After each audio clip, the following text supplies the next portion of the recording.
A educação popular tem disso, né? Tratar de temas difíceis, mas fazer com que esses temas difíceis sejam vistos da forma que a gente analise a partir de uma filosofia do concreto, a partir de que a gente consiga fazer a crítica sobre a nossa realidade, né? E para a gente aprofundar, então, essa discussão sobre uma crítica agora em relação a como a gente pode entender de uma forma mais plural as línguas orientais, como a gente pode aprendê-las da forma mais efetiva, vou chamar aqui o professor Sarkis para falar sobre as línguas orientais. Obrigado.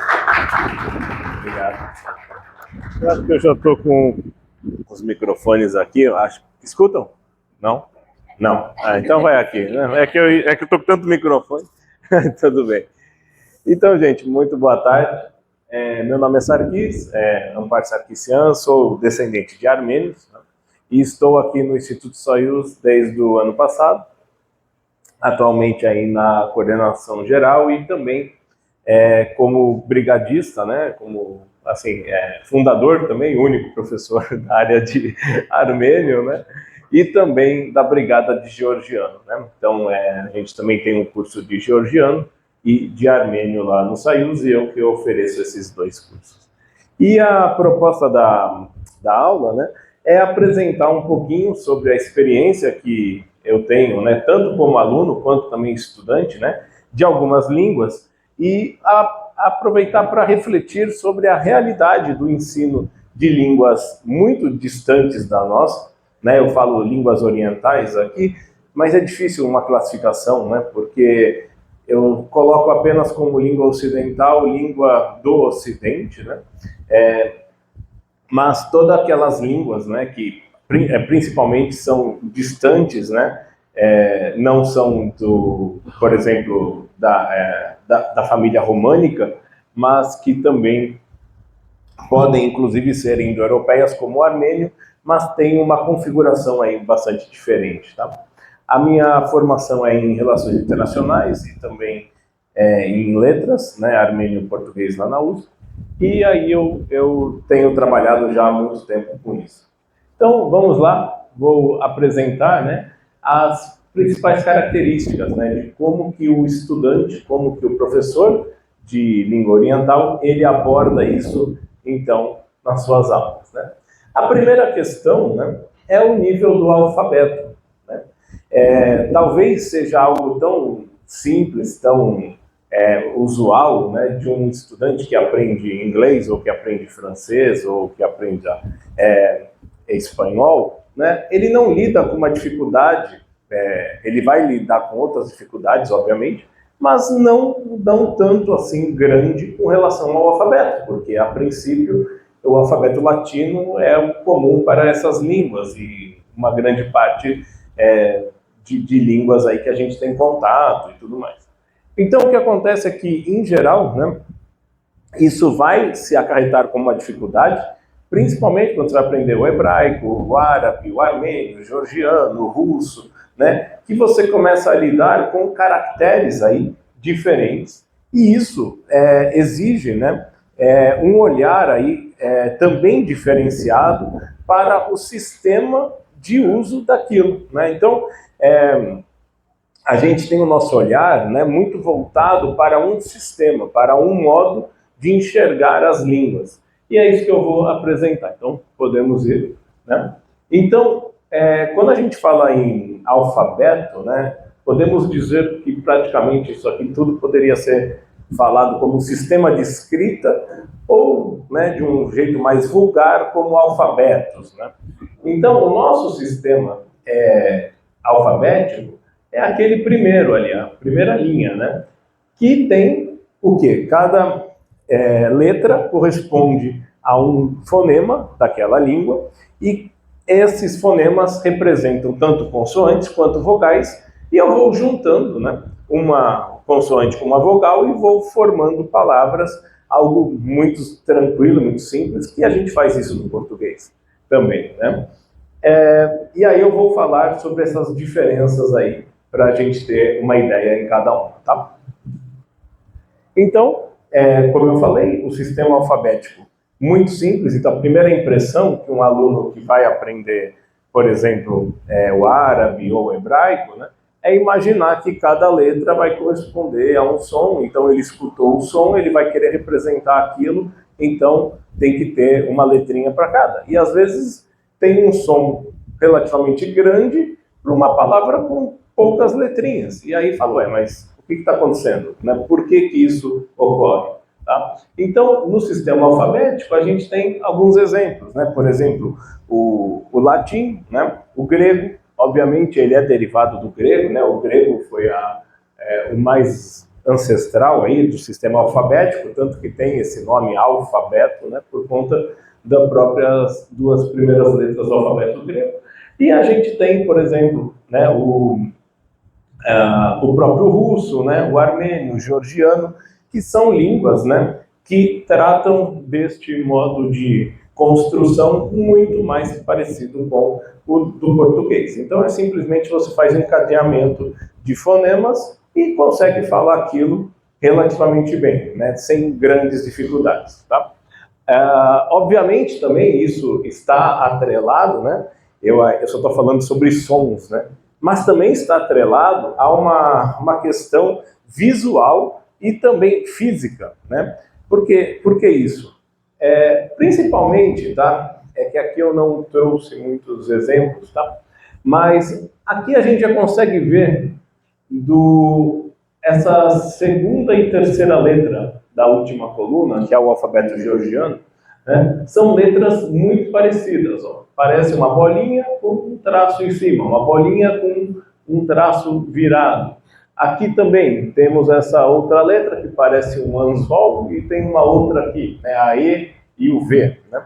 Então, às vezes, né, vai tratar com muita dificuldade quando letras têm um traço muito parecido, né, com praticamente a distinção é muito fina, e isso atrapalha porque o aluno ele ainda está no processo de conhecimento, de acostumar o seu olhar com aquela letra e ele fazer confusões. Então, onde era para ler uma coisa, ele lê outra por conta dessas dificuldades mesmo visuais.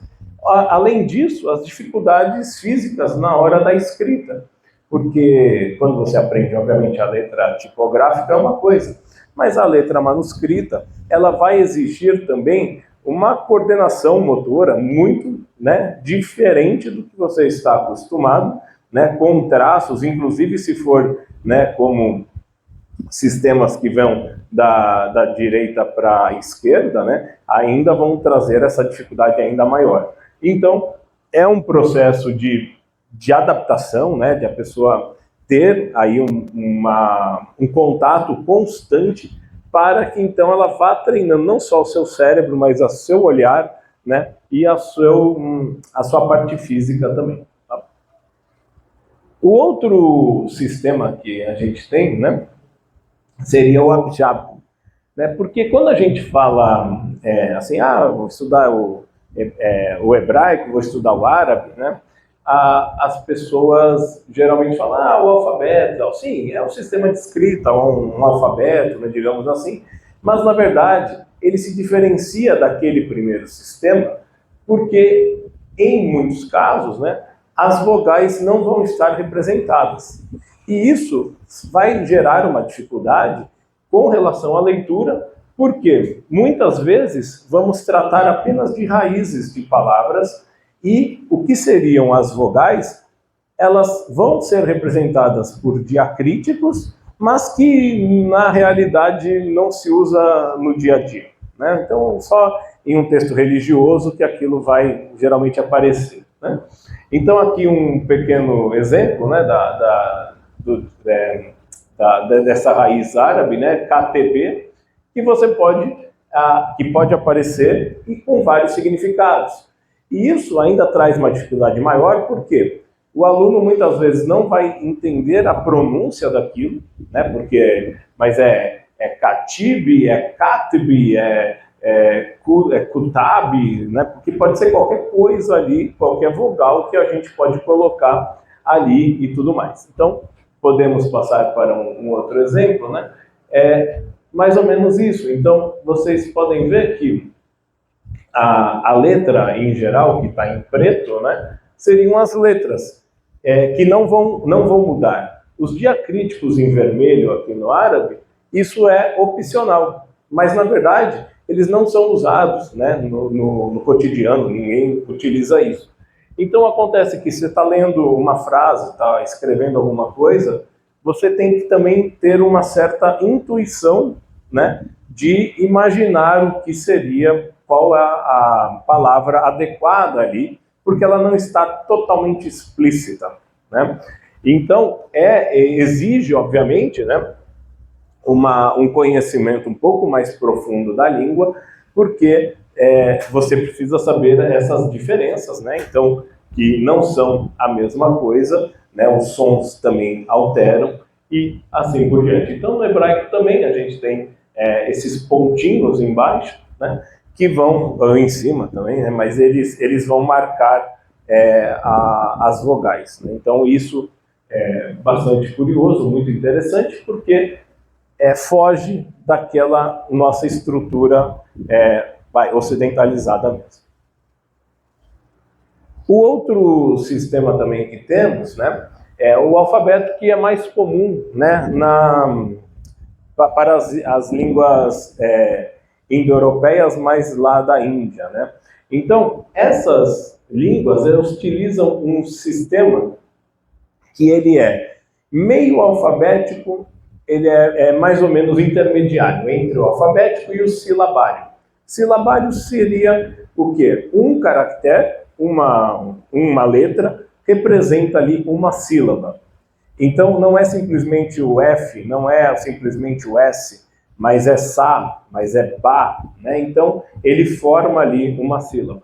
E esse daqui, ele tem, né, tanto as sílabas, mas também a gente pode ter diacríticos, ou seja, elementos adicionais que a gente coloca naquela letra, e aquilo vai alterar a letra, colocando uma nova vogal, às vezes inclusive deixando ela muda, tá? Então, só para observar um exemplo, vamos lá.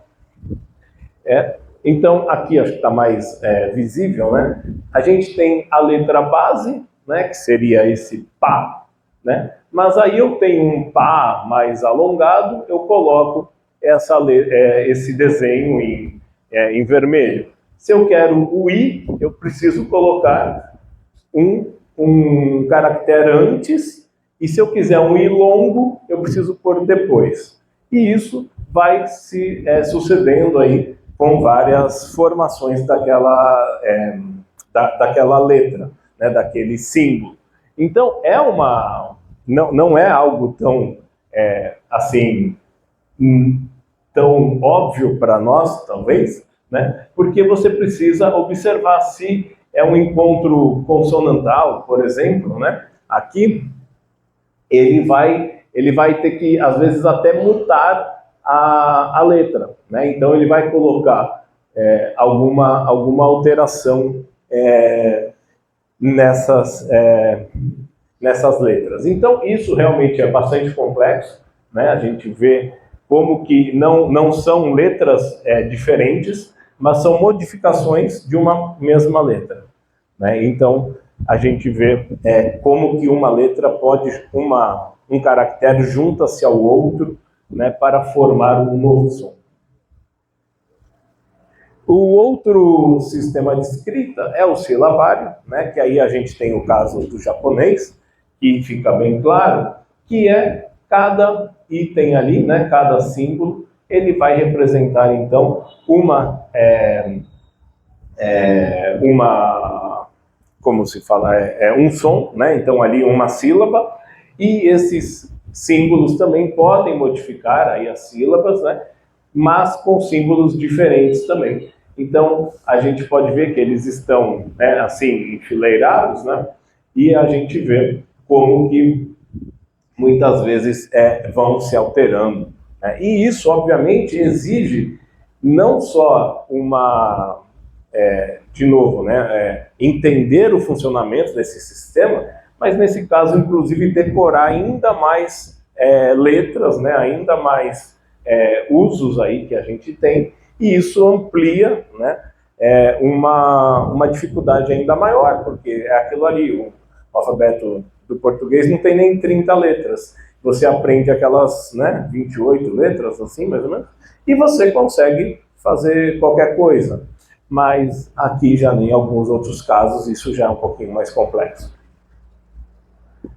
No nível fonético, né, também é uma dificuldade enorme, né, essas línguas, muitas vezes, mas é óbvio, né, que também o francês tem dificuldades, assim como o inglês, o espanhol, mas talvez esses idiomas ainda trazem uma dificuldade maior porque tem uma articulação muito distinta, né, daquela que a gente está acostumada. Então, tem sons, por exemplo, ejetivos, sons aspirados, que a gente não tem, de fato, em português. E muitas vezes nem em dialetos, nem em outros casos isso aparece. E o que acontece é que a pessoa precisa ainda treinar, né? Precisa aprender a falar, digamos assim, porque ela fala, não consigo. Ela escuta o áudio, ela vê o professor falando, e ela fala, gente, não dá, eu estou tentando aqui, eu falo, é isso, não, mas não é. Principalmente os R's do árabe, né, do hebraico, e aquela coisa que vem aqui da garganta, né, e que é sofrido, né, e a gente sofre mesmo, né, no armênio também isso acontece. Então, só para dar um exemplo, né, de como que isso é muito abrangente, porque o sistema de som ele é ainda muito mais amplo, né, porque muitas vezes uma letra ela pode ter representações distintas de som, né, como o R do português. Né? A gente tem o R, mas tem o R de rua, tem o R de cara, né, tem o R de marrom, né, e assim por diante. Então não é uma letra só. Né? E aqui ainda temos, né, línguas como o georgiano que permitem um encadeamento gigantesco, tá, de consoantes. Então, o que vocês estão vendo aqui é de verdade, tá? Isso é uma palavra. E, e que tem apenas uma vogal.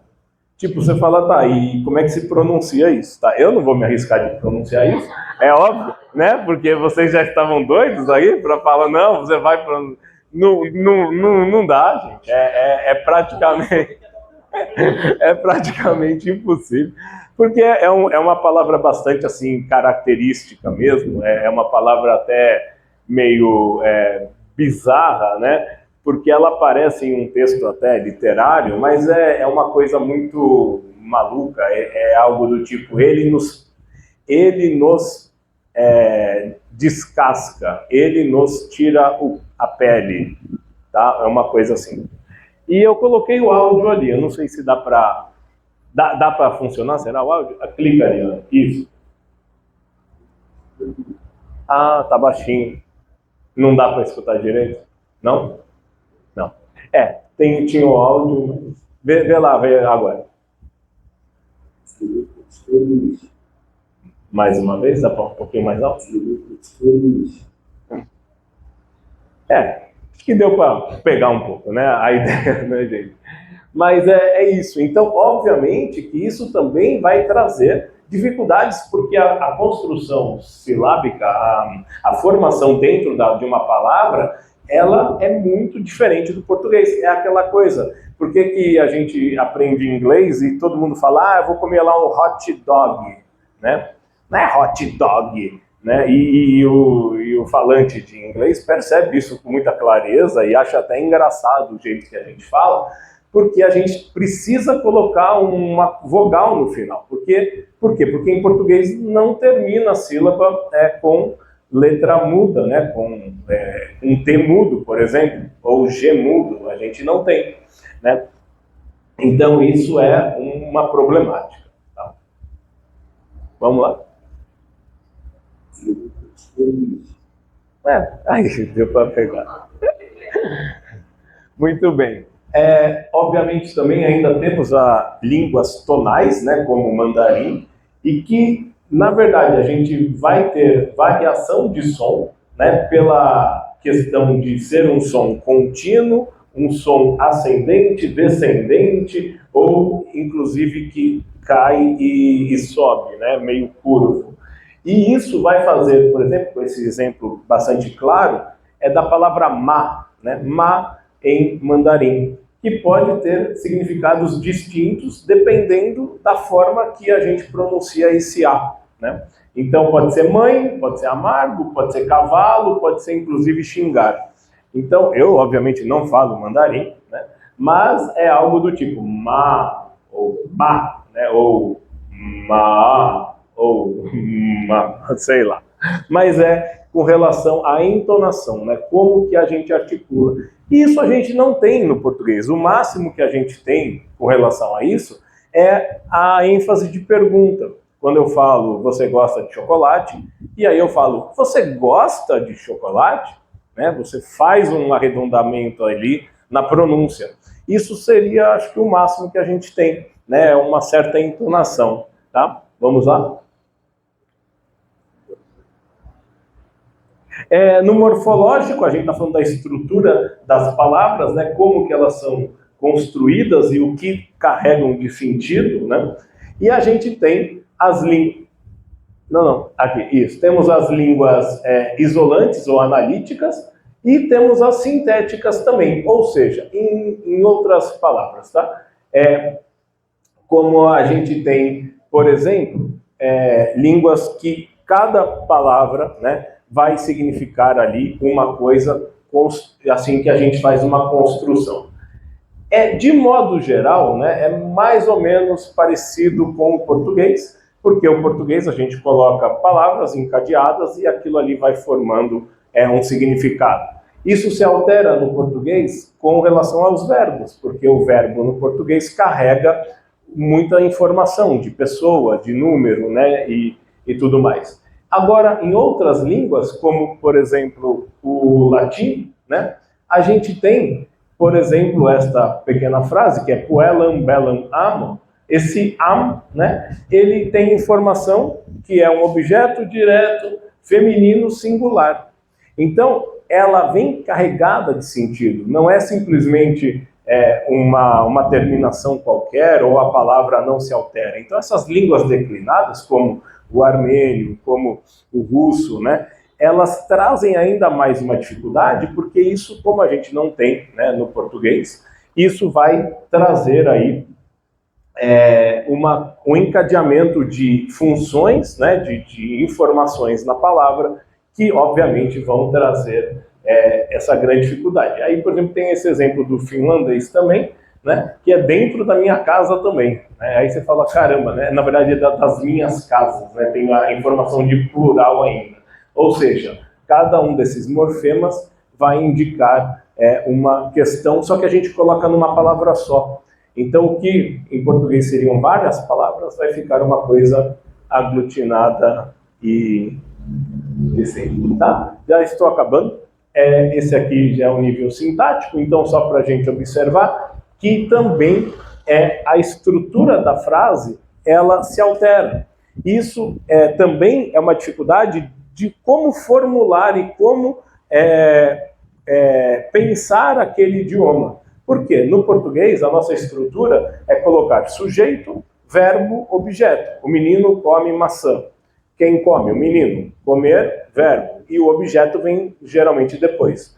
Em outras línguas, isso não é assim que funciona. Às vezes a gente vai falar come, menino, maçã, menino come maçã, vamos lá, pode ir. Aqui, ó, né? Então, por exemplo, ali no armênio, né, a gente fala Mayram Hansor Gude.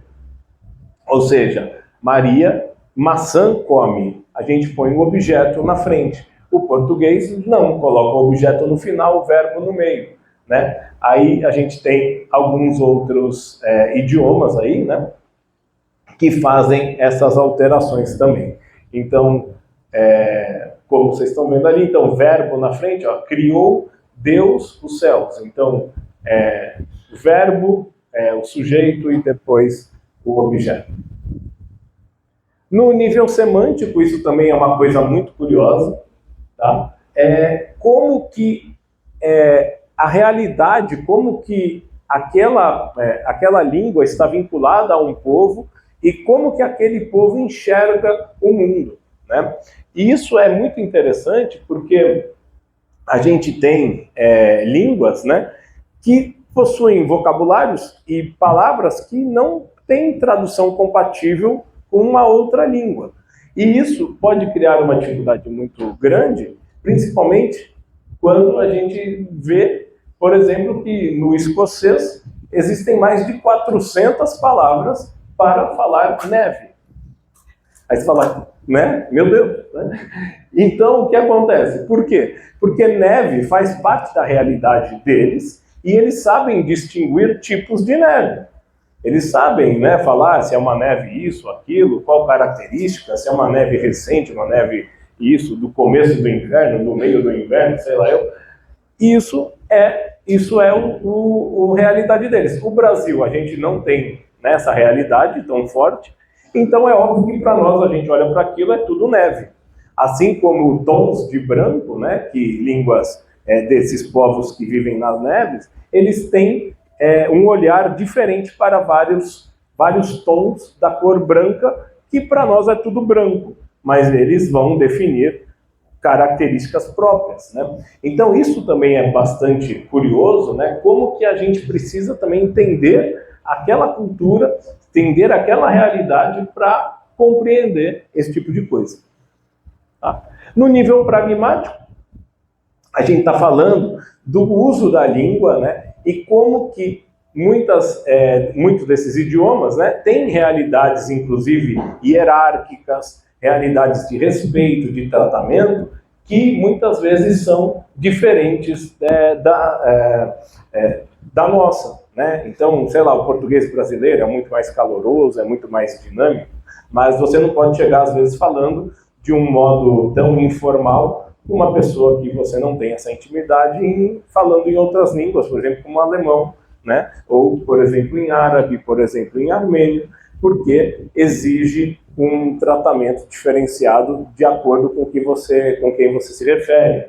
Além disso, né, também muitas dessas línguas fazem distinção de idade, né? Então, se é uma pessoa mais velha, uma pessoa de mais vai ter uma forma de tratamento diferente, se é homem, se é mulher, né? Então tem essa questão também no árabe, né? Você se dirige a uma mulher, dirige a um homem, você tem um tratamento diferenciado. Tá? E aí a gente termina. Tá certo? E aí a ideia era apresentar, né, para vocês como que existem línguas com características muito peculiares e como que o estudante, né, acostumado com línguas como o inglês, o francês, o espanhol, vão lidar com essas dificuldades e como isso exige um treino, exige muito mais do que aprender esses outros idiomas aí mais comuns aí ocidentais e a importância também de entender a cultura desses povos, certo?